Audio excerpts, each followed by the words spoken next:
Martha Jefferson stood at the window of Monticello's second floor, her hand pressed against the cold glass. Below, in the garden path leading toward the slave quarters, she watched her husband walk beside a young woman whose belly had begun to show beneath her simple cotton dress. Thomas didn't touch her, didn't look at her directly, but there was something in the careful distance he maintained, exactly 3 feet. She had measured it over weeks of observation, that told Martha everything she needed to know. She had suspected for months. The way Sally Hemings moved through the house with a new kind of quiet confidence. The way Thomas's eyes would follow her when he thought no one was watching. The way conversations would stop when Martha entered a room. The way Sally's dresses had been let out twice in as many months, the seams carefully hidden but visible to someone who knew what to look for. But suspicion and certainty are different creatures entirely. Martha's reflection in the window looked back at her, pale, thin, worn down by 6 pregnancies and the constant pain in her chest that the doctors couldn't explain. She was 33 years old and looked 50. Sally Hemings was 16 and glowed with youth and health and something else, something that should have belonged to Martha alone. The glass fogged with her breath. When it cleared, Thomas and Sally had disappeared around the corner of the dependencies. Martha stood there for another hour, watching the empty path until the sun began to set and the shadows grew long across the Virginia hills. That night, she began writing letters. Letters she would never send. Letters that would disappear along with her, leaving behind only questions that would echo through centuries. What happened to Martha Jefferson in the spring of 1782? Why did a woman who had never left her husband's side suddenly vanish from all records for 3 crucial months? And why, when she finally reappeared, was she a completely different person? Silent, hollow, as if something essential had been carved out of her. The answers lie buried in the red clay of Virginia, in the spaces between what history recorded and what actually happened. This is the story of a wife, a slave, a founding father, and a secret so dangerous that it had to be erased from every document, every letter, every memory. But secrets, like bodies, have a way of rising to the surface. If you want to hear more disturbing stories from America's hidden past, subscribe to this channel and activate the notification bell. Because what you're about to hear will make you question everything you thought you knew about the men who built this nation. Monticello in early 1782 was not yet the architectural masterpiece it would become. The main house was still under construction, a work perpetually in progress that reflected Thomas Jefferson's restless mind. Exposed beams jutted from unfinished walls. Scaffolding clung to the western facade. The smell of fresh-cut timber and wet plaster permeated every room. Workers, both hired craftsmen and enslaved laborers, moved through the structure like ghosts, building the monument that would eventually imprison them all in different ways. Thomas Jefferson, then 38 years old, had returned from his tumultuous tenure as Virginia's wartime governor to find his home half-built and his wife declining in health. The Revolutionary War still raged, though the fighting had moved south. British forces under Cornwallis had invaded Virginia the previous year, forcing Jefferson to flee Richmond in what his political enemies called cowardice and his supporters called prudence. The experience had left him shaken, eager to retreat into private life and the intellectual pursuits that had always been his true passion. But private life at Monticello was anything but peaceful. Martha Wales Skelton. Jefferson had married Thomas 10 years earlier in 1772, bringing with her not only a substantial inheritance but also 135 enslaved people from her father's estate. Among them was the Hemings family, Elizabeth Hemings and her children, including a daughter named Sally, who was just an infant then. The whispers about the Hemings family had started long before Martha married Thomas. Everyone in Virginia society knew, though no one spoke of it openly, that Elizabeth Hemings's children were fathered by John Wales, Martha's father, which meant that Elizabeth's daughter Sally was Martha's half-sister, connected by blood but separated by the brutal mathematics of slavery. Martha had grown up with this knowledge. She had watched her father move between the main house and the slave quarters with the casual entitlement of a man who owned not just labor but bodies, futures, bloodlines. She had seen her mother's face grow tight and distant whenever Elizabeth Hemings appeared. She had learned early that some truths were acknowledged through silence rather than speech. When Martha's mother died, John Wales had taken Elizabeth Hemings as his concubine openly, no longer bothering with pretense. He fathered 6 more children with her, each one a living reminder of the system's fundamental corruption. Martha, barely a teenager, had been forced to accept these half-siblings as property, to give them orders, to participate in the fiction that blood meant nothing when it crossed the color line. She had promised herself that her own marriage would be different, that Thomas, with his enlightened ideas about liberty and human dignity, would never replicate her father's behavior. She had been wrong.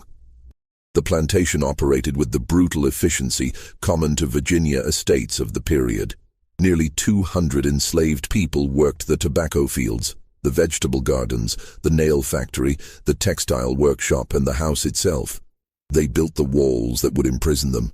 They cooked the food for tables they would never sit at. They raised children who would never be their own. They created wealth they would never benefit from, building an empire of ideas about freedom on a foundation of bondage. Thomas Jefferson kept meticulous records of everything: crop yields, weather patterns, construction progress.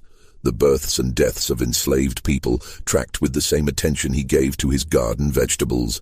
His journals from this period survive in various archives, thousands of pages of careful observations about soil composition and architectural theory, and philosophical musings on liberty and the pursuit of happiness. But from March through May of 1782, there are only blank pages. 12 weeks of silence in a record that was otherwise obsessively complete. 12 weeks that Thomas Jefferson wanted erased from history. Martha had given birth to their 6th child, Lucy Elizabeth, in May of 1781. The delivery had been difficult, complicated by Martha's weakened constitution and the primitive medical care available even to wealthy families. The doctor had used forceps, causing internal injuries that never properly healed. Martha hemorrhaged for weeks afterward, losing so much blood that she couldn't stand without fainting. She survived, but she never recovered. She spent most days in bed, too weak to walk more than a few steps without assistance. The pain in her abdomen was constant, a dull ache that sharpened into agony whenever she moved. The doctors came and went, a parade of men with confident diagnoses and useless treatments.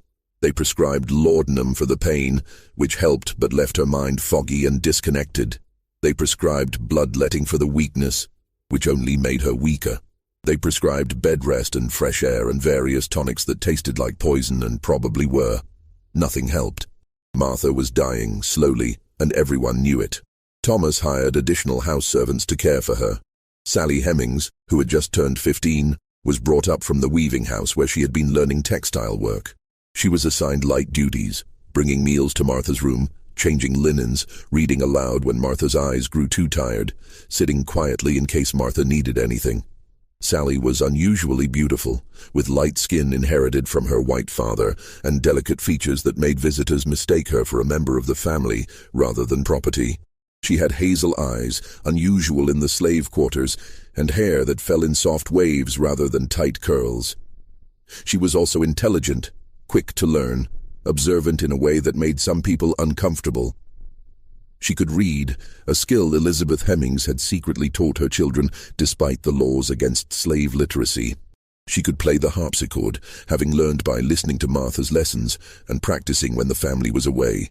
Martha, in her illness, grew attached to the girl. Sally reminded her of herself at that age, before marriage, before children, before the slow erosion of hope that comes from loving a man who loves ideas more than people. She taught Sally French, reading to her from Voltaire and Rousseau, enjoying the irony of teaching Enlightenment philosophy to a girl who had no rights at all. They would sit together for hours, Martha in her bed and Sally in a chair beside it, discussing ideas that both of them knew would never change Sally's fundamental status as property. But Thomas saw something different in Sally, something that would destroy everything. It began in February of 1782. During one of the coldest winters Virginia had seen in decades. Ice formed on the inside of windows, creating crystalline patterns that looked like frozen flowers. The James River froze solid for the first time in living memory, thick enough that people walked across it. The enslaved people in the quarters burned through their meager wood supplies in the first 2 weeks and spent the rest of the winter huddled together for warmth, wearing every piece of clothing they owned. 3 children died of pneumonia in a single week. Their bodies were buried in ground so frozen that the gravediggers had to light fires to soften the earth enough to dig. Martha's condition worsened with the cold. She could no longer leave her bed at all. Her skin took on a grey pallor that made her look like she was already dead. Her breathing became labored, each breath a visible effort. She coughed constantly, bringing up blood that stained her handkerchiefs. The doctors said it was consumption, though they couldn't explain why the usual treatments had no effect. They began to speak in hushed tones about making her comfortable, about preparing the family for the inevitable. Thomas spent his days in his study, supposedly working on revisions to the Virginia legal code. He had been asked to reform the state's laws, to bring them in line with Republican principles. It was work that should have consumed him, the kind of intellectual challenge he normally relished. But the house servants noticed that he seemed distracted, that pages sat on his desk for days without being touched, that he stared out the window for hours at a time. They also noticed that Sally Hemings was often sent to bring him tea, to stoke his fire, to deliver messages that could have been delivered by anyone. And they noticed that these errands took longer than they should. Sally would disappear into the study with a tea tray and not emerge for an hour. The door would be closed. No sounds would come from within. And when Sally finally emerged, her face would be flushed, her hair slightly disheveled, her eyes carefully avoiding everyone else's gaze. The other house servants began to whisper. Betty Brown, who had served the Jefferson family for 20 years, told her daughter that she had seen Thomas touch Sally's hand when she brought him tea, a lingering touch that went beyond courtesy. Ursula, the cook, said she had heard voices from the study late at night, Thomas's low murmur and Sally's softer responses.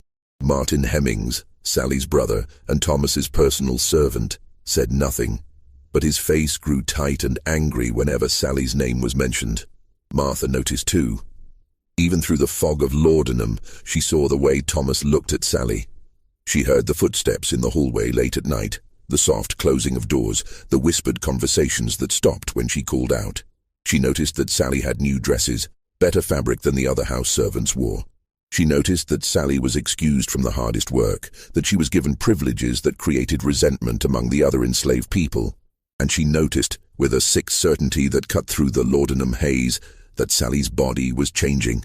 The girl's breasts were fuller. Her face had a certain glow. Her dresses were being let out at the waist. Sally Hemings was pregnant. In early March, Martha summoned her sister Elizabeth Epps to Monticello. The message was urgent, carried by a rider through freezing rain. Elizabeth arrived 2 days later to find Martha in a state of agitation unusual for someone so ill. Martha was sitting up in bed, her eyes bright with fever or fury or both. She had refused her laudanum that morning, wanting her mind clear. Martha dismissed the servants and spoke to her sister in urgent whispers for over an hour. The door was closed, but Betty Brown, who was cleaning in the hallway, heard fragments of the conversation. She heard Martha say, "pregnant, and my own house, and my father's daughter."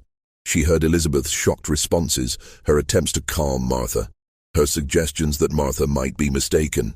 But Martha was not mistaken. She had evidence. She had been watching, documenting, keeping track of dates and times and observations in a small journal she kept hidden beneath her mattress. She had recorded every time Sally went to Thomas's study, every time Thomas visited the slave quarters at night, every time Sally's dresses were altered. She had calculated the dates and determined that Sally was approximately 3 months pregnant. And she had a plan. No record exists of what exactly Martha told her sister that day. But Elizabeth left Monticello that same afternoon, her face pale and drawn, and she never spoke of the visit to anyone. She rode away in the rain, and she did not look back at the house. 2 days later, Sally Hemings appeared at breakfast with a bruise on her cheek, dark purple spreading from her cheekbone to her jaw. When Betty Brown asked what happened, Sally said she had fallen on the ice. But there was no ice in the house, and Sally's eyes told a different story. They were red from crying, and they held a fear that went beyond physical pain. That night, Martha Jefferson left her bed for the first time in weeks. Several servants saw her walking through the house in her nightgown, carrying a candle, moving with surprising strength for someone supposedly dying. Her face was set in an expression of grim determination. She went to Thomas's study. The door closed. Voices were raised, Martha's high and sharp, cutting through the walls, Thomas's low and defensive, trying to calm her. The argument lasted over an hour. Servants gathered in the hallways, pretending to work while straining to hear. They caught fragments. "Your own house. My father's child. Everyone will know. Destroy everything." Then silence. A long, terrible silence that was somehow worse than the shouting. When the door finally opened, Thomas emerged alone. His face was composed, carefully neutral, but his hands were shaking. He ordered all the servants to bed immediately. His voice was cold, brooking no argument. The servants scattered, but they watched from windows and doorways as Thomas locked himself in his study for the rest of the night. A single candle burned in the window until dawn. The next morning, Martha Jefferson was gone. Thomas gathered the household staff in the main hall at sunrise. His face was haggard, his eyes red from lack of sleep, but his voice was steady. He announced that Martha had been taken to a specialist doctor in Richmond during the night. Her condition had deteriorated suddenly, he explained, and she required treatment that could only be provided in the city. She would be gone for several weeks, possibly months. In the meantime, the household was to continue operating normally. No one was to discuss Martha's absence with visitors. Anyone who spread rumors would be severely punished. The servants listened in silence. They knew better than to ask questions, but they also knew the story made no sense. First, Martha was far too ill to travel. The journey to Richmond was over 70 miles on rough roads, a trip that would take 3 days minimum in good weather. In March, with the roads muddy from rain and snow, it could take a week. The constant jostling of the carriage, the exposure to cold and damp, the lack of proper rest, any of these things could easily kill someone in Martha's condition. No doctor would recommend such a journey. No husband who cared about his wife's survival would allow it. Second, if Martha had truly been taken to Richmond, there would have been preparation. Trunks packed with her belongings, arrangements made for her care, messages sent ahead to secure lodging and alert the doctor. But none of this had happened. Martha's room looked exactly as it had the night before, her clothes still in the wardrobe, her personal items still on the dressing table. If she had left for an extended stay in Richmond, she had taken nothing with her. Third, Thomas made no attempt to visit her. For a man supposedly devoted to his dying wife, he showed remarkable indifference to her treatment. He remained at Monticello, overseeing construction, managing the plantation, and spending an unusual amount of time in the slave quarters. He sent no letters to Richmond asking about Martha's condition. He received no updates from the supposed doctor. He acted like a man who knew exactly where his wife was and had no concerns about her well-being. The enslaved community at Monticello had their own theories about what happened. These theories were passed down through generations, whispered in the quarters late at night, never written down, but never forgotten. They were shared in the careful code that enslaved people developed for discussing dangerous truths. Oblique references, meaningful silences, stories that seemed to be about other people but were really about the masters. They said Martha had discovered the truth about Thomas and Sally. They said she had confronted him with evidence that could destroy his reputation. A man who wrote about liberty while forcing himself on an enslaved girl who was his wife's half-sister. They said Thomas had been forced to choose between his reputation and his wife, and they said he had chosen his reputation. But where was Martha? If she hadn't gone to Richmond, where had she been taken? And why did Thomas go to such lengths to conceal her location? The answer lay in a place that no longer appears on any map, a place that was deliberately erased from history, along with Martha herself. Approximately 30 miles west of Monticello, deep in the mountains that formed the spine of Virginia, there was a small settlement called Shadwell Mills. It had been founded by Peter Jefferson, Thomas's father, in the 1740s as a commercial venture. The settlement consisted of a grist mill powered by a fast-moving creek, a few outbuildings for storage and equipment, and a stone house set back from the road on a small rise. The house was substantial, built to last, with thick walls of local fieldstone and a slate roof that could withstand the harsh mountain winters. It had been intended as a residence for the mill manager, but the mill had never been profitable. The settlement was too remote, too difficult to reach, too far from the main trade routes. By 1760, the mill had been abandoned. The outbuildings fell into disrepair. The stone house stood empty, slowly being reclaimed by the forest. Thomas inherited the property when his father died, but he rarely visited it. The house was isolated, surrounded by dense forest, accessible only by a narrow path that was often impassable in winter and spring. There were no neighbors within 5 miles. The nearest town was a 2-day ride away. It was the kind of place where a person could disappear completely, where screams would be swallowed by the forest, where no one would ever know what happened behind those thick stone walls. In March of 1782, smoke was seen rising from the stone house's chimney for the first time in years.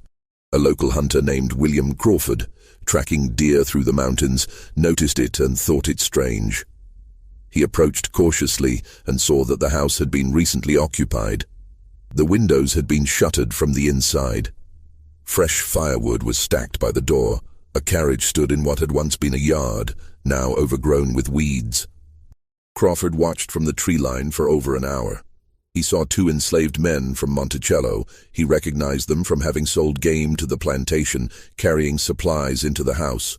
Water from the creek, firewood, a basket that looked like it contained food. They moved with the careful efficiency of men, performing an unpleasant duty, their faces set in expressions of grim determination. Then Crawford heard something that made his blood run cold. A woman's voice, high and desperate, screaming from inside the house. The words were indistinct, but the anguish was unmistakable. The scream went on, rising in pitch until it cut off abruptly, as if someone had covered the woman's mouth. The 2 enslaved men stopped what they were doing. They looked at each other, their faces carefully blank. Then they finished unloading the supplies and left, driving the carriage back down the narrow path toward Monticello. Crawford waited until they were gone, then approached the house. He tried to look through the shuttered windows, but they were sealed tight. He tried the door, but it was locked from the outside, a heavy padlock that would require a key to open. He called out, asking if anyone needed help, but received no response. He rode into the nearest town and mentioned what he had seen to a friend at the tavern. The friend, a man named Robert Hughes who had business dealings with Jefferson, told Crawford that he must have been mistaken. There was no one at Shadwell Mills. The property had been abandoned for years. Perhaps Crawford had seen squatters, or perhaps the isolation of the mountains had played tricks on his mind. But Crawford knew what he had seen, and he knew what he had heard. A woman was being held in that stone house against her will, and everyone seemed determined to pretend it wasn't happening. Within a week, rumors were spreading through Albemarle County. People whispered that Thomas Jefferson was keeping his wife prisoner in the mountains. They said Martha had gone mad and had to be restrained for her own safety. They said she had tried to kill herself and was being prevented from trying again. They said she had discovered something about Thomas that he couldn't allow her to reveal. Thomas moved quickly to suppress the rumors.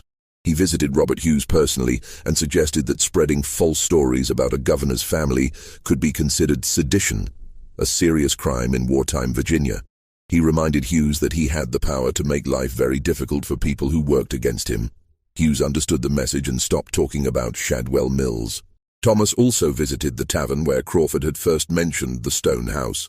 He spoke to the owner, a man named Samuel Porter, and made it clear that he would appreciate Porter's discretion. He didn't threaten directly. Thomas Jefferson was too sophisticated for crude threats.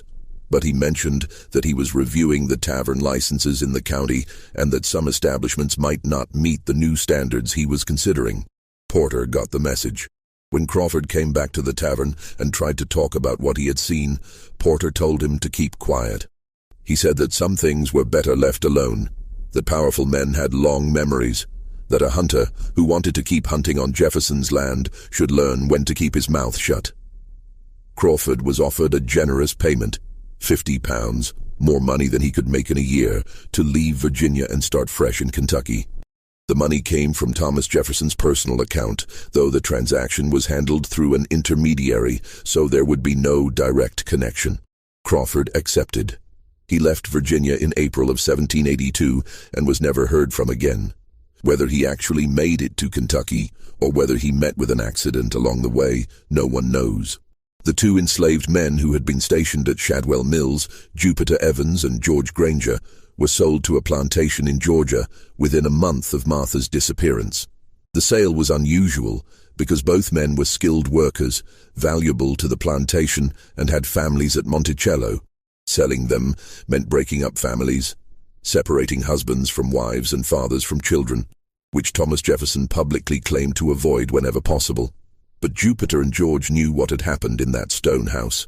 They had seen Martha Jefferson in her captivity. They had heard her screams and her pleas.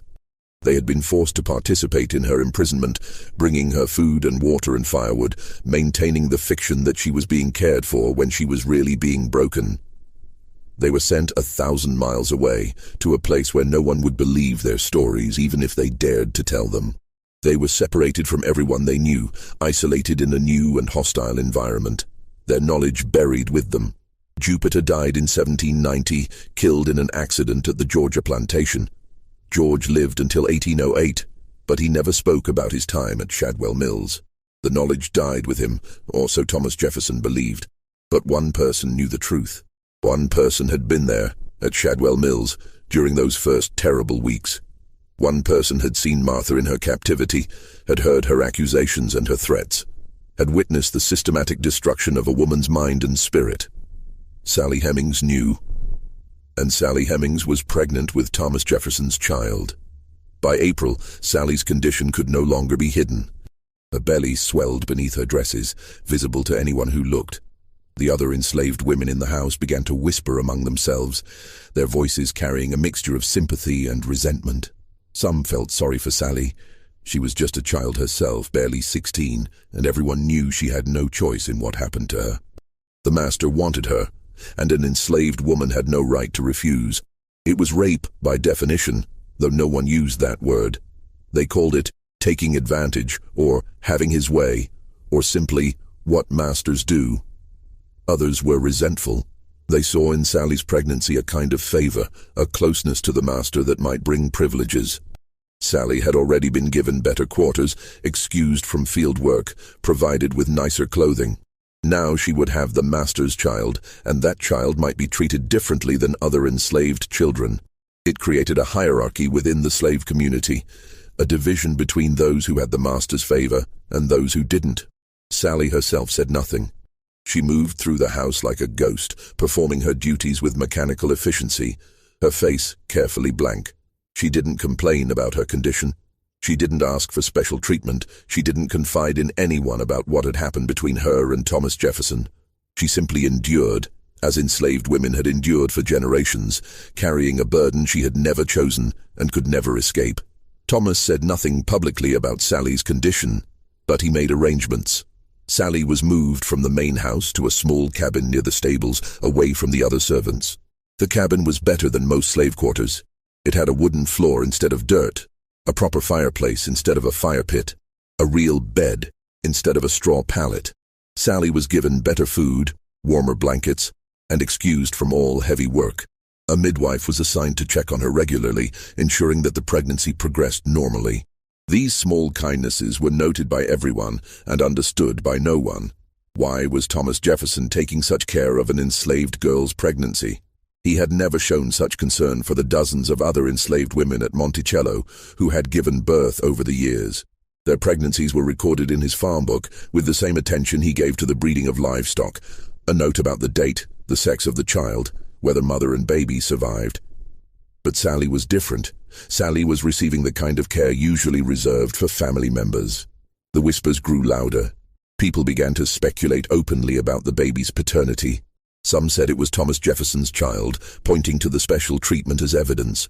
Others said that was impossible, that a man of Jefferson's stature would never stoop to such behavior, that Sally must have been involved with one of the enslaved men, and Jefferson was simply being charitable.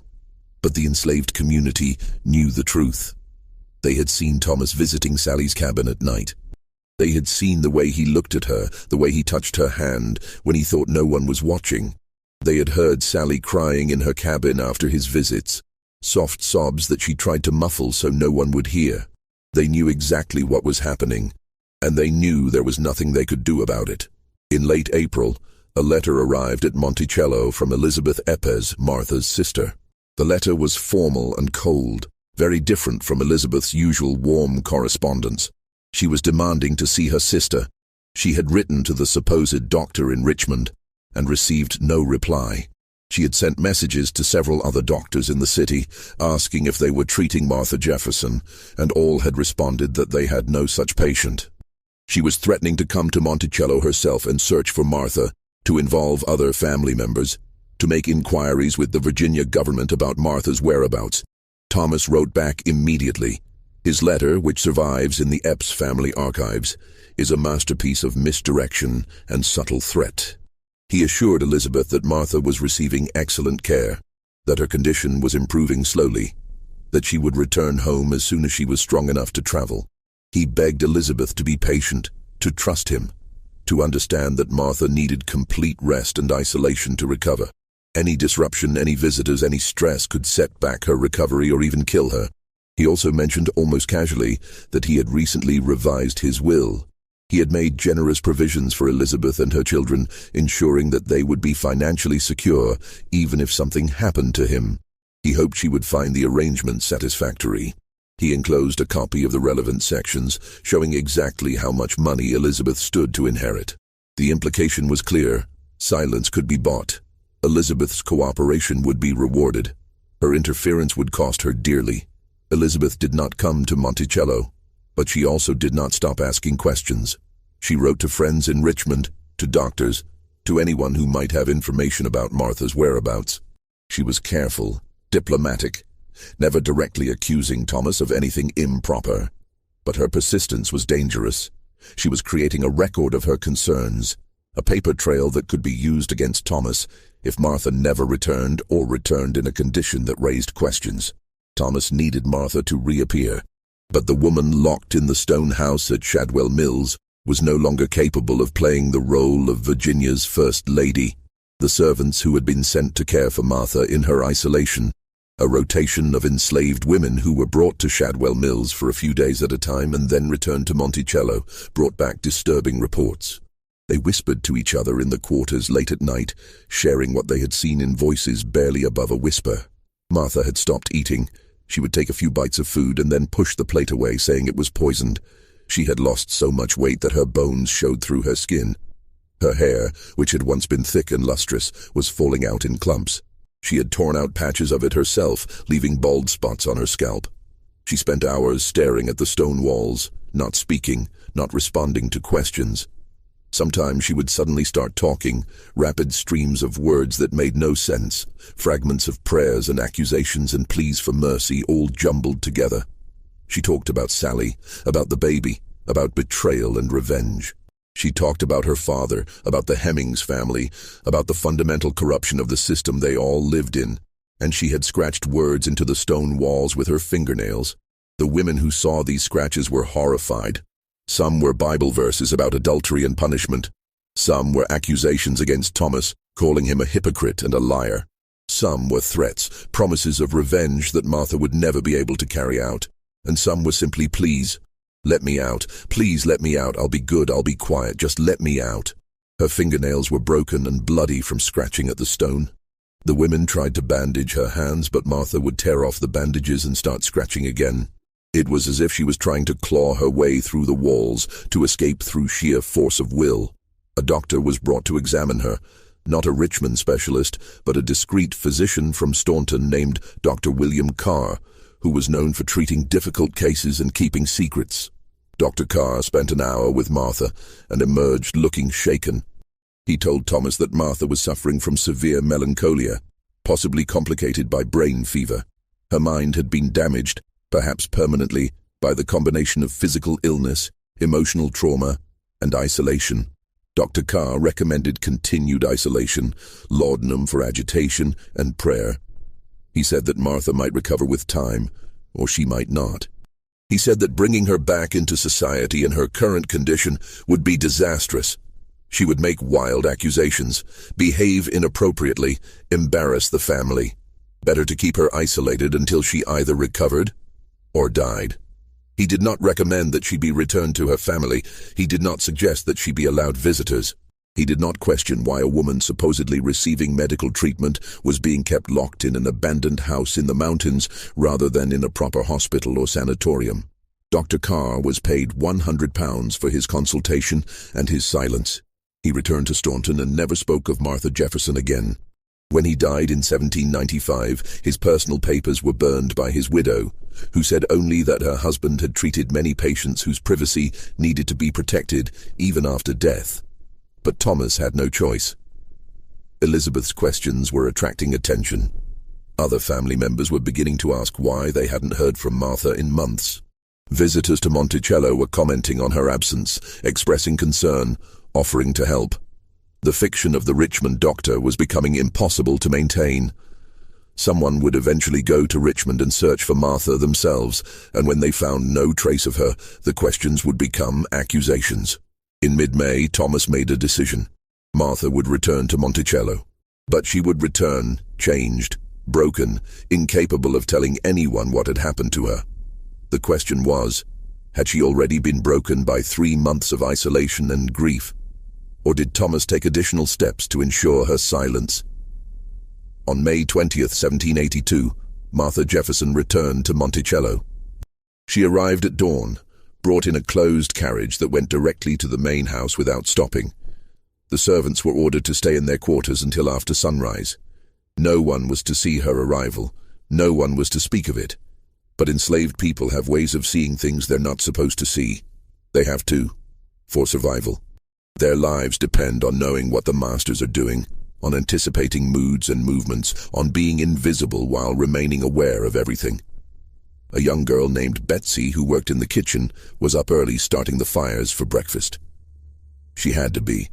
The bread needed to be baked, the porridge needed to be cooked, the coffee needed to be ready when the family woke. She was carrying wood from the shed to the kitchen when she saw the carriage arrive. She stopped in the shadows, making herself small and still, and watched. Thomas climbed out of the carriage first. He looked exhausted, his clothes rumpled, his face haggard. He had been gone for 2 days, supposedly on business in Charlottesville, but everyone knew he had really gone to Shadwell Mills to bring Martha home. He reached into the carriage and helped a woman out. The woman moved slowly, uncertainly, like someone who had forgotten how to walk. She was so thin that she looked like a skeleton dressed in clothes. Her dress hung on her frame, several sizes too large. Her face was hollow, her cheeks sunken, her eyes enormous in her gaunt face. But it was her hair that shocked Betsy the most. Martha Jefferson's hair had once been thick and dark, her pride and joy. The woman who emerged from the carriage had hair that was streaked with white, as if she had aged 30 years in 3 months. It was thin and brittle, and there were patches where it had fallen out completely, leaving visible scalp. Thomas supported her with one arm around her waist, practically carrying her up the steps to the house. The woman, Martha, though she barely looked like herself, didn't speak. She didn't look around. She moved like a puppet, mechanically following Thomas's guidance, her eyes fixed on nothing. Betsy said later, much later when she was an old woman and Thomas Jefferson was long dead and she had nothing left to fear, that the woman who returned to Monticello was not the same woman who had left. She said it was like Martha's soul had been taken out and something else put in its place. Something hollow and broken that wore Martha's face but wasn't really her anymore. Martha was installed in her bedroom on the 2nd floor, the same room she had occupied before her disappearance. But now, the room had been modified. The windows had been fitted with locks on the outside. The door had a new lock as well, one that could only be opened with a key that Thomas kept on his person at all times. The furniture had been reduced to essentials: a bed, a chair, a small table. Nothing that could be used as a weapon. Nothing that could be broken into sharp pieces. A nurse was hired to care for Martha. Her name was Mrs. Abigail Randolph, a stern woman from Charlottesville who had experience with difficult patients. She had worked in a private asylum in Philadelphia before returning to Virginia, and she brought with her the methods used in such institutions: restraints for violent patients, sedatives for agitation, isolation for those who couldn't be controlled. Mrs. Randolph moved into a small room adjacent to Martha's, connected by a door that was kept locked from the nurse's side. She was given complete authority over Martha's care. She decided when Martha ate, when she slept, when she was allowed out of bed. She administered laudanum several times a day, keeping Martha in a constant state of sedation. She kept detailed records of Martha's condition, noting every episode of agitation, every refusal to eat, every inappropriate statement. These records survive in the Randolph family papers. They make for disturbing reading. Mrs. Randolph described Martha as violently agitated, prone to fits of weeping, making wild accusations against her husband, and requiring constant supervision to prevent self-harm. She noted that Martha frequently refused food, claiming it was poisoned. She recorded that Martha had to be restrained on several occasions when she tried to leave her room or harm herself. But the records also reveal something else. They show that Martha had moments of lucidity, times when the laudanum wore off and her mind cleared. During these moments, she would tell Mrs. Randolph what had happened to her. She would describe her time at Shadwell Mills, the isolation, the fear, the systematic breaking of her will. She would talk about Sally Hemings and the baby, about Thomas's betrayal, about her determination to expose the truth. Mrs. Randolph recorded these statements in her notes, but she also noted that Martha was delusional and not to be believed. She characterized Martha's accusations as the ravings of a diseased mind rather than the testimony of a woman who had been imprisoned and abused. Whether Mrs. Randolph actually believed Martha was delusional or whether she was simply protecting her employer is impossible to know. The household was told that Martha's condition had worsened during her treatment in Richmond, that she needed complete quiet and rest, that only Thomas and Mrs. Randolph were to enter her room. The servants were forbidden from speaking to Martha or even acknowledging her presence. If they heard her crying or calling out, they were to ignore it and continue with their work. For the next 3 months, Martha Jefferson was a ghost in her own home. Servants would hear her crying at night, long wailing sobs that echoed through the hallways and made them pull their blankets over their heads to block out the sound. They would hear her calling out names, her children's names, her sister's name, and sometimes, in a voice filled with venom, Sally's name. Sally Hemings, I know you can hear me. I know what you did. I know what he did. Everyone will know. I'll make sure everyone knows. Thomas spent every evening in Martha's room. The servants could hear him through the door, reading to her in low, soothing tones, trying to calm her agitation. He read from the Bible, from philosophy texts, from poetry. He spoke to her about their children, about their life together, about his love for her. He tried to reach whatever was left of the woman he had married. But they could also hear Martha's responses, accusations, curses, desperate questions that Thomas never answered adequately. Why did you send me away? Why did you lock me in that place? What did you do to me there? What did you give me? Why won't you let me see my children? What have you told them about me? Is the baby born yet? Is it a boy or a girl? Does it look like you? Everyone will know. I'll tell everyone. You can't keep me locked up forever. Thomas's responses were always the same. He told her she was ill, that she needed rest, that she was confused and saying things she didn't mean. He told her that she would feel better soon, that she would recover, that everything would be all right. He told her that he loved her, that he had always loved her, that he had only done what was necessary to protect her and the family.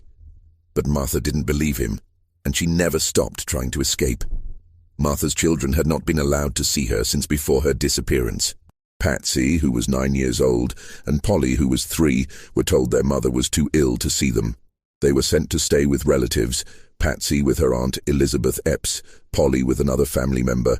They would not see Martha again until it was too late. Patsy wrote letters to her mother, childish notes expressing love and hope for her recovery.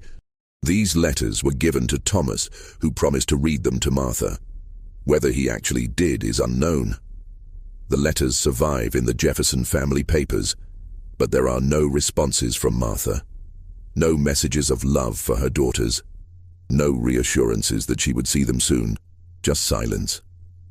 In July, Sally Hemings went into labor. The birth was difficult, lasting nearly 2 days. Sally was attended by Grace, the plantation midwife, an elderly enslaved woman who had delivered dozens of babies at Monticello over the years. Grace had delivered Martha's children. She had delivered Sally's mother's children. She had seen generations of enslaved families born into bondage, and she had learned to keep her thoughts to herself about what she witnessed. But what she saw during Sally's delivery shocked even her. The baby was born healthy and strong, a boy with light skin and delicate features, but it was the baby's face that made Grace catch her breath. The shape of the nose, the set of the eyes, the particular way the baby's hair grew at the temples, all of it was unmistakably familiar. The baby looked like Thomas Jefferson. Not just a general resemblance, but a specific, undeniable similarity that could not be explained away. Grace said nothing. She cleaned the baby, wrapped him in a blanket, and placed him in Sally's arms. Sally looked down at her son with an expression that was hard to read. Love certainly, but also fear and resignation. This baby would be a living reminder of what had been done to her. This baby would tie her to Thomas Jefferson for the rest of her life. Sally named her son Thomas, though everyone called him Tom. The baby was healthy and strong, and Sally recovered quickly from the birth. She was young and resilient, her body bouncing back from the trauma of childbirth with the ease of youth. Thomas visited the cabin once, the day after the birth. He stayed for less than 5 minutes. He looked at the baby, said nothing, and left. He never held his son. He never acknowledged him publicly, but he made arrangements. Sally and her baby were moved to a better cabin, one with 2 rooms instead of 1, with a proper fireplace and wooden floors and real windows with glass instead of shutters. Sally was given a small allowance, a few coins each month, unheard of for an enslaved person. She was provided with better clothing, better food, better everything. And it was quietly understood, though never officially stated, that Sally's children would never be sold, would never be separated from her, would be treated differently than other enslaved children at Monticello. These were not kindnesses, they were payments. Compensation for silence, a transaction between a man with absolute power and a woman with none. Because Sally knew what had happened to Martha. Sally had been there, at Shadwell Mills, during those first terrible weeks of Martha's imprisonment. She had been forced to serve Martha, to bring her food and water, to clean up after her, to listen to her ravings and her pleas. And Sally had heard things that no one else had heard. Confessions, threats, plans for revenge that Martha whispered in her lucid moments. Plans that terrified Sally, because she knew Martha was capable of carrying them out, even in her broken state. Martha knew about the pregnancy. Martha knew the baby was Thomas's.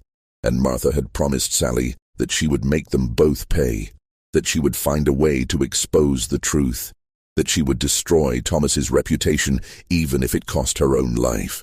Sally was terrified. She had no power to protect herself or her baby.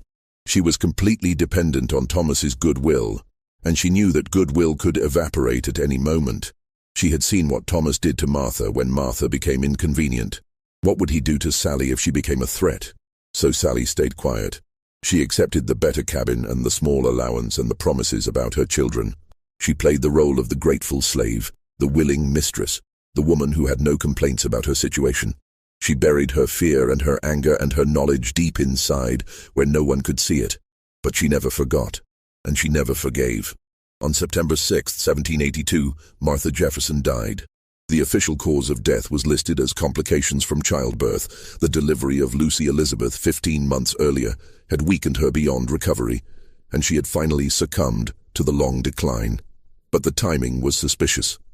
Martha had survived for months in her deteriorated condition, clinging to life with a tenacity that surprised everyone. Why did she die precisely when she did, just as her sister Elizabeth was planning another visit to Monticello? Just as questions about her condition were becoming harder to deflect. Just as the fiction of her illness was becoming impossible to maintain. The servants who prepared Martha's body for burial noticed things that disturbed them. They whispered about these things among themselves, but never to anyone outside the slave community. They knew better than to voice suspicions about a master's behavior. Betty Brown, who had served Martha for years, was one of the women who washed and dressed the body. She noticed bruises on Martha's arms, dark purple marks that looked like fingerprints, as if someone had held her down with considerable force.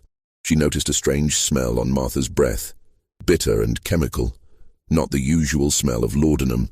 And she noticed Martha's face, frozen in an expression that was not peaceful repose but something closer to terror, her eyes wide and her mouth open as if she had died in the middle of a scream. Grace, the midwife, was called to examine the body. She had experience with death, having attended many deathbeds over her long life. She looked at Martha's body with the practiced eye of someone who knew what to look for.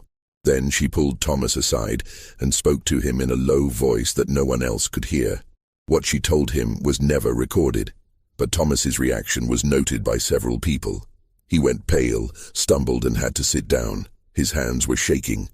He looked like a man who had just received terrible news or been confronted with a terrible truth. He dismissed Grace immediately, sending her back to the quarters with instructions not to speak of what she had seen. He ordered that Martha be buried within 24 hours before the body could deteriorate further in the September heat. This was unusual. Wealthy families typically held the body for several days, allowing time for relatives to arrive and pay their respects. There would be a viewing, a funeral service, a proper mourning period. But Thomas insisted on immediate burial, citing the heat and Martha's condition and the need to spare the family additional grief. The funeral was small and rushed. A few family members, a few close friends, a minister who read from the Bible in a perfunctory manner. The coffin was closed.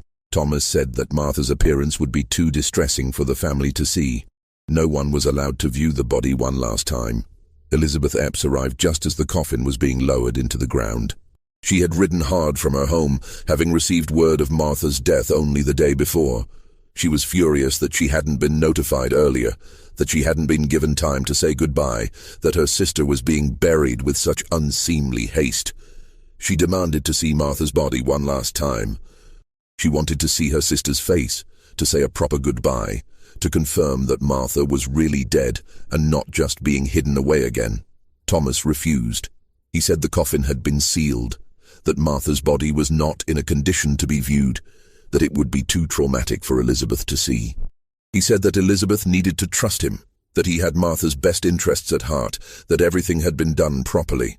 They argued beside the grave, their voices rising, the other mourners watching in uncomfortable silence. Elizabeth accused Thomas of hiding something. Thomas accused Elizabeth of being hysterical with grief. The argument grew heated, ugly, threatening to become a public scandal. Finally, Thomas played his final card. He reminded Elizabeth of the provisions in his will. He reminded her that her children's futures depended on his generosity, that he had made arrangements to ensure their financial security, that these arrangements could be changed if Elizabeth proved to be difficult. He reminded her that spreading rumors about Martha's death would destroy not only his reputation, but her own family's prospects, that society would not look kindly on a woman who accused her brother-in-law of impropriety without proof. The threat was clear. Silence could be bought, cooperation would be rewarded, interference would be punished. Elizabeth stepped back from the grave. She watched her sister being buried in silence, her face a mask of grief and rage and helplessness. She watched the earth being shoveled onto the coffin, burying Martha forever, burying the truth along with her. And then she left Monticello and never returned. She cut off all contact with Thomas Jefferson. She refused to visit. She refused to correspond. She refused to allow her children to have any relationship with their uncle. For the rest of her life, she maintained a cold, distant silence that spoke volumes about what she believed had happened to her sister. But before she left, she did one thing that would echo through history. She took Martha's diary. Martha had kept a journal for years, recording her thoughts, her fears, her observations about life at Monticello. It was a small leather-bound book that she kept hidden beneath a loose floorboard in her bedroom. She had written in it almost every day, documenting her life in careful detail, the births of her children, the deaths of loved ones, her struggles with illness, her observations about Thomas and his work and his character. And in the final months, she had written about Sally Hemings, about the pregnancy, about her confrontation with Thomas, about what had happened to her at Shadwell Mills. Thomas had searched for the diary after Martha's death, intending to destroy it. He had gone through Martha's room methodically, looking in every drawer, every trunk, every possible hiding place, but he couldn't find it. The diary had disappeared. Elizabeth had been faster. While Thomas was occupied with funeral arrangements, while everyone was distracted by grief and logistics, Elizabeth had gone to Martha's room. She knew about the loose floorboard. Martha had shown it to her years ago. when they were girls sharing secrets. She had retrieved the diary and hidden it in her own belongings, and she had taken it with her when she left Monticello. The diary was never published. Elizabeth kept it hidden for the rest of her life, locked in a trunk in her attic. When she died in 1811, she passed it to her daughter with strict instructions that it should never be read by anyone outside the family, that it contained information too dangerous to reveal, that it could destroy reputations and ruin lives even decades after the events described. The diary passed through several generations of the Epes family, each keeper adding their own note, confirming that the contents were too disturbing to make public. It became a family secret, a burden passed from mother to daughter, a testament to something terrible that had happened but could never be spoken of. In 1873, 91 years after Martha's death, the diary was finally destroyed. Martha's great-great-granddaughter, a woman named Caroline Epes Harrison, burned it in her fireplace.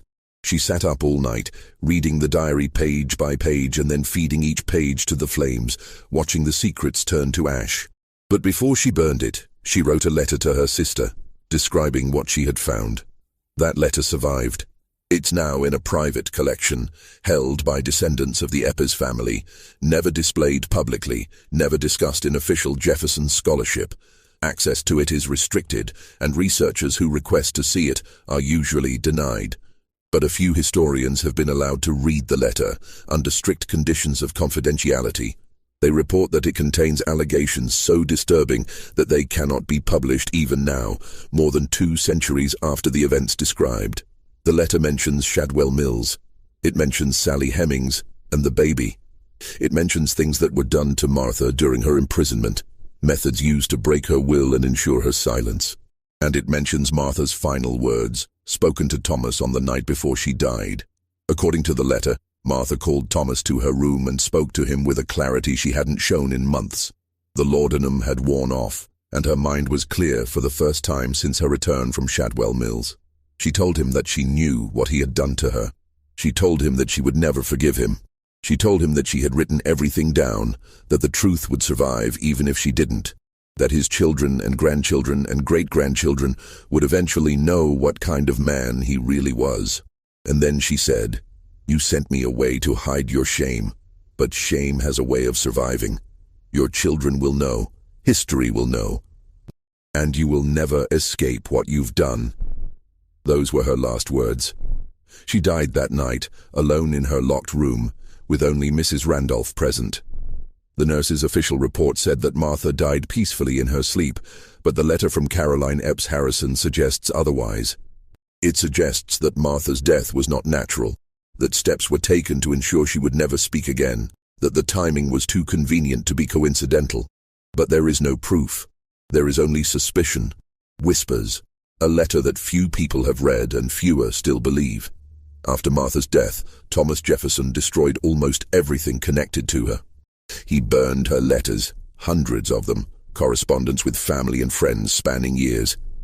He burned her personal papers, her sketches, her music. He burned her clothing, saying he couldn't bear to see it. He removed her portraits from the walls and stored them in the attic, where they gathered dust for decades. He forbade anyone in the household from speaking her name, saying that it was too painful for him to hear. He was erasing her from history, just as he had erased those 3 months when she disappeared.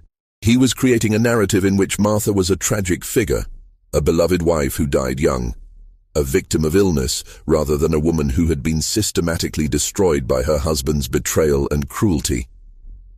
The official record of Martha Jefferson's life is remarkably sparse. We know the dates of her birth and death. We know she married Thomas Jefferson in 1772. We know she bore 6 children, only 2 of whom survived to adulthood.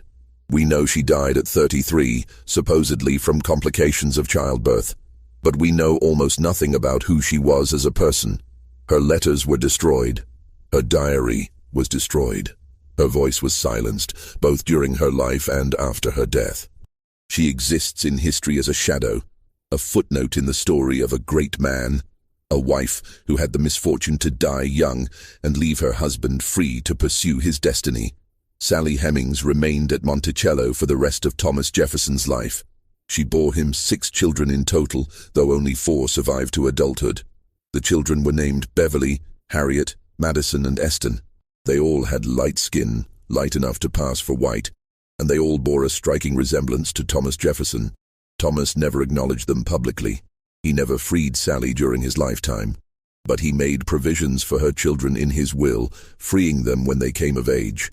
Beverly and Harriet were allowed to run away in their early 20s, disappearing into white society and never looking back. Madison and Eston were formally freed after Thomas's death. Sally herself was never formally freed.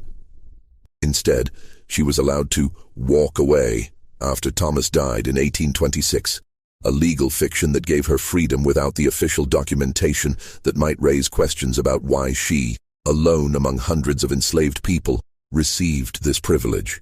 She lived with her sons Madison and Eston in Charlottesville until her death in 1835. She never spoke publicly about her relationship with Thomas Jefferson. She never gave interviews, never wrote a memoir, never confirmed or denied the rumors that had followed her for decades. She maintained a dignified silence that protected her children and preserved what little privacy she had. But she told her children stories. She told them about their father, about life at Monticello, about the complicated reality of being enslaved by the man who fathered your children. She told them about Martha Jefferson, about what had happened in 1782, about the terrible price Martha paid for discovering the truth. And her children told their children, and those stories survived even when the official history tried to bury them. The Hemings descendants maintained for generations that they were descended from Thomas Jefferson, that Sally Hemings had been his concubine, that the relationship had begun when Sally was just a teenager and had continued for decades. For 200 years, these claims were dismissed by historians and Jefferson scholars. They said the stories were impossible, that a man of Jefferson's stature would never engage in such behavior, that the Hemings family was lying or mistaken or trying to claim a connection to greatness that they didn't deserve. But in 1998, DNA testing proved what the Hemings family had been saying all along. Thomas Jefferson had fathered at least one of Sally Hemings's children, and probably all of them. The genetic evidence was undeniable. The official history had been wrong. The family stories had been right. The stone house at Shadwell Mills burned down in 1790, 8 years after Martha's death. The fire was ruled accidental, a lightning strike during a summer storm, according to the official report. The house was completely destroyed, the stone walls cracked by the heat, the roof collapsed, everything inside reduced to ash. But the timing was suspicious. The fire occurred just days after a former Monticello servant was seen in the area asking questions about the property's history. The servant, a man named Peter Fawcett, who had been sold away from Monticello years earlier, had returned to Virginia and was trying to piece together what had happened to Martha Jefferson. He had heard stories in the slave community, fragments of truth that had been passed down through whispers and coded conversations. He went to Shadwell Mills to see the place for himself, to look for evidence of what had happened there. He was seen by local residents, asking about the stone house, trying to find people who remembered 1782. 3 days later, the house burned, and Peter Fawcett disappeared. His body was never found. His family never heard from him again. Whether he died in the fire, or whether he met with an accident shortly after, or whether he was killed to silence him, no one knows. The fire destroyed whatever evidence might have remained at Shadwell Mills. The scratches on the walls that Martha had made with her fingernails, the locks on the doors and windows, any physical trace of the 3 months Martha spent imprisoned there. All of it was reduced to ash and rubble. The property was abandoned after the fire. The ruins of the stone house were left to be reclaimed by the forest. Within a generation, few people remembered that Shadwell Mills had ever existed. It disappeared from maps, from records, from memory. Another piece of evidence erased, another chapter of the story buried. Thomas Jefferson went on to become the 3rd President of the United States, serving from 1801 to 1809. He wrote eloquently about liberty and equality while owning over 600 human beings during his lifetime. He spoke of the evils of slavery while fathering children with an enslaved woman who had no legal right to refuse him. He championed education and enlightenment while systematically destroying evidence of his own crimes. He lived to be 83 years old, dying on July 4, 1826, exactly 50 years after the signing of the Declaration of Independence. His death was celebrated as the passing of a founding father, a philosopher-president, one of the great men who shaped America's ideals. He was mourned across the nation. Eulogies praised his intellect, his vision, his contributions to American democracy. No one mentioned Martha. No one mentioned Sally. No one mentioned the 3 months in 1782 when a woman disappeared and returned broken. No one mentioned the stone house in the mountains where terrible things happened. No one mentioned the diary that was hidden and eventually burned. No one mentioned the truth that had been so carefully buried. Thomas Jefferson took his secrets to the grave, and for 200 years, those secrets stayed buried. But secrets don't die as easily as people. They linger in the spaces between official records. They survive in family stories and whispered rumors and letters that are read once and then hidden away. They persist in the DNA that connects descendants across centuries. They emerge in the gaps and silences of the historical record, in the questions that historians can't answer, in the documents that were destroyed and the voices that were silenced. Martha Jefferson vanished for 3 months in 1782. The official record says she was receiving medical treatment in Richmond, but the official record is a lie, carefully constructed by a man who understood that history is written by those with the power to control the narrative. The truth is darker and more human. Martha discovered her husband's relationship with an enslaved girl who was her own half-sister. She confronted him with evidence of Sally's pregnancy, and Thomas, faced with a choice between his wife and his reputation, chose to remove Martha from society until she could be broken into silence. What happened in that stone house during those 3 months? What methods were used to transform a strong-willed woman into the hollow ghost who returned to Monticello? Did Thomas visit her there? Did he explain, justify, apologize, or did he simply leave her in isolation until her mind shattered under the weight of betrayal and imprisonment? We will never know for certain. The people who could have told us are long dead, and the records that might have revealed the truth were systematically destroyed. The stone house burned. The diary burned. The witnesses were sold away or silenced or disappeared. Every piece of evidence was carefully eliminated. Every voice that might have spoken the truth was suppressed. But we know this. Martha Jefferson died at 33. Her health destroyed, her spirit broken, her story erased. Sally Hemings lived to be 62, bearing the children of the man who had imprisoned her mistress, carrying secrets that she would never fully reveal. And Thomas Jefferson lived to be 83, celebrated as a founding father, his reputation intact, his crimes forgotten. History remembers him as the author of the Declaration of Independence, the champion of liberty, the philosopher-president who shaped America's ideals. His face is carved into Mount Rushmore. His memorial stands in Washington, D.C. His words are quoted in every discussion of American values and democratic principles. History has forgotten Martha Jefferson almost entirely. She exists in the record as a footnote, a wife who died young, a tragedy that humanized the great man. Most people don't even know her name. Most biographies of Thomas Jefferson devote only a few pages to her, focusing on her death rather than her life, treating her as a plot point in his story rather than a person with her own story to tell. But Martha was not a footnote. She was a woman who discovered a terrible truth and paid for that discovery with her freedom, her sanity, and ultimately, her life. She was a woman who tried to fight back against a system that gave her husband absolute power over her body, her children, and her fate. She was a woman who refused to stay silent, who wrote down the truth even knowing it might never be read, who promised that history would eventually know what had been done to her.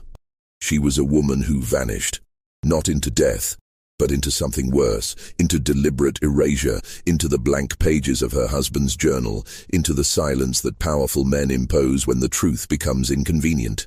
The baby Sally bore in July of 1782, the boy named Thomas, died in infancy. The official record says he died of whooping cough, a common childhood disease. But the timing is notable. The child died in late September, just weeks after Martha returned to Monticello, during the period when Martha was heard screaming threats and accusations through the night. Did Martha find a way to strike back at Sally, to punish the girl who had replaced her in her husband's affections? Did she use what little power she had left to harm the baby, to take revenge on the living symbol of her husband's betrayal? Or did Thomas remove the evidence of his crime, sacrificing his own child to protect his reputation, to eliminate the most visible proof of his relationship with Sally? We don't know. We can never know. The people who could tell us chose silence, chose survival, chose to bury the truth so deep that it would take centuries to unearth even fragments of it. But the questions remain. They echo through the halls of Monticello, through the pages of history books that tell only part of the story, through the DNA evidence that finally, in 1998, confirmed what Sally Hemings' descendants had been saying for 200 years. Thomas Jefferson fathered children with an enslaved woman. He used his power to control her, to silence her, to ensure that she could never tell the full truth about their relationship. He used that same power to control his wife, to imprison her, to break her when she threatened to expose him. And before Sally, there was Martha. Martha who knew. Martha who confronted him. Martha who disappeared for 3 months and returned as a broken shell of herself.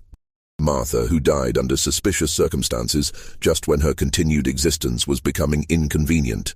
Martha who was erased from history as thoroughly as if she had never existed. The red clay of Virginia holds many secrets.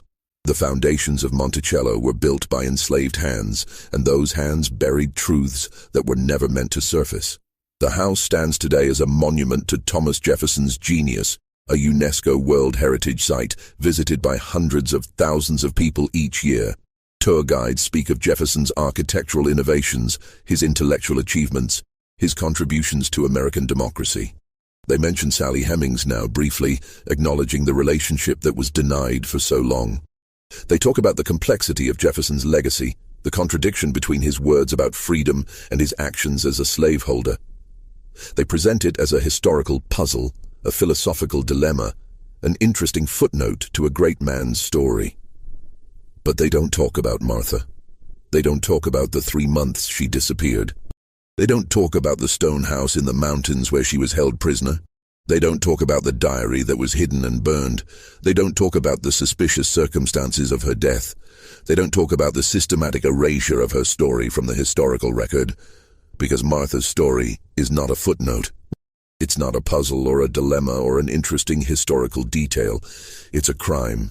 It's the story of a woman who was imprisoned, tortured, and possibly murdered by her husband because she threatened to expose his secrets.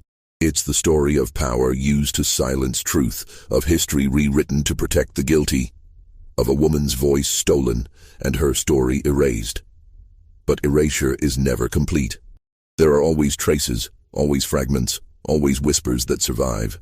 The blank pages in Jefferson's journal, the letters that were destroyed but whose existence was recorded, the family stories passed down through generations, the DNA evidence that proved the official history wrong, the letter describing Martha's diary, hidden in a private collection, read by only a few people, but confirming that the truth was written down, even if it was later destroyed. Martha Jefferson vanished in the spring of 1782. She returned 3 months later as a broken shell of herself.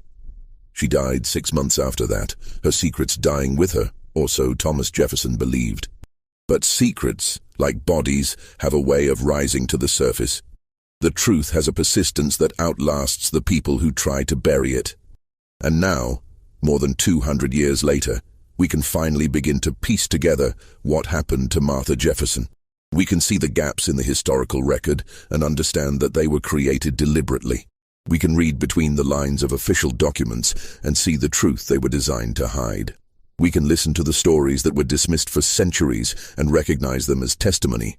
We can look at the DNA evidence and understand that it confirms not just Jefferson's relationship with Sally Hemings, but the entire system of power and abuse that made that relationship possible.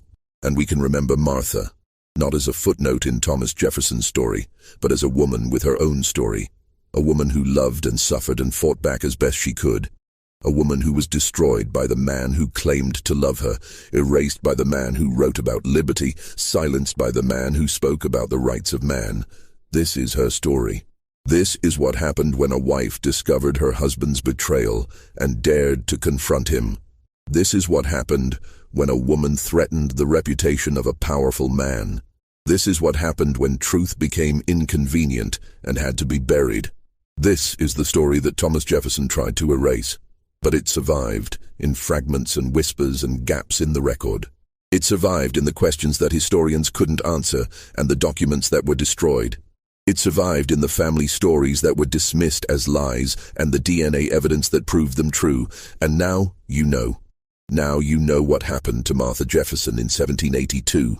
Now you know why she vanished for 3 months. Now you know why she returned broken. Now you know why she died under suspicious circumstances. Now you know why her story was erased from history. Now you know the truth that Thomas Jefferson spent the rest of his life trying to hide.